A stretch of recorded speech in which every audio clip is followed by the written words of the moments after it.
ஒரு பெரிய கிராமத்தின் ஓரத்துல ஒரு சின்ன குரங்கு இருந்தது.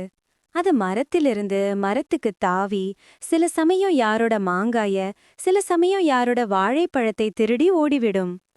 அது குரங்குக்கு சாப்பாடு கிடைக்காவிட்டா அதன் சின்ன குட்டிகள் பசியால் அழுவார்கள். அதனால்தான் அது அப்படி திருட வேண்டியிருந்தது. ஒரு நாள் அது ஒரு வயதான பெண்ணின் பழத்தொட்டியிலிருந்து ஒரு பழம் எடுத்து கொண்டது. அந்த பெண் கோபத்தில் அருகில் இருந்த கொதிநீரை எடுத்துக்கொண்டு அந்த குரங்கின் மேல் ஊற்றினாள். அந்த கொதிநீரால் குரங்கின் உடல் முழுவதும் எரிந்தது. அது துன்பத்தில் கத்தி சில நொடிகளில் உயிரை விட்டுவிட்டது. அடுத்த நாள் அந்த சின்ன குரங்கு குட்டிகள் தங்களது அம்மா உயிரில்லாமல் கிடப்பதை பார்த்து அழுதன. அவை சிறு சிறு குச்சிகளை எடுத்துக்கொண்டு தங்களது அம்மாவுக்கு சிறிய மயானம் அமர்த்தன. முடிவில் அவை தங்களது அம்மாவுக்கு கடைசியாக கையை அசைத்து பாய் அம்மா என்று சொன்னது. தாயை நேசிப்பவர்கள் இதயத்தால் நினைவில் வைத்துக் கொள்ளுங்கள். மறக்காம நம்மளோட சேனலை சப்ஸ்கிரைப் பண்ணுங்க ஃப்ரெண்ட்ஸ்.